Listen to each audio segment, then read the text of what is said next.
Hey guys, what's happening? How to send crypto from Kraken to Tangem wallet. So go ahead and open up your Kraken app. Okay, you're gonna confirm via facial recognition. All right. Let me wait for a few moments right here. Now what I'm gonna do, I'm gonna just go ahead and select the crypto that you want to buy or you want to send. Excuse me. So I'm gonna go ahead to my portfolio and check which coin do I own. Let's have example Bitcoin. So I'm gonna hit the three dots at the top, right?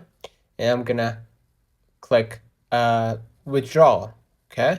And of course, you're gonna generate an address from Tangem wallet in order to basically add the funds to your new wallet, to the Tangem wallet. Okay. And I'm gonna hit add new address, right? Depending on the network, obviously.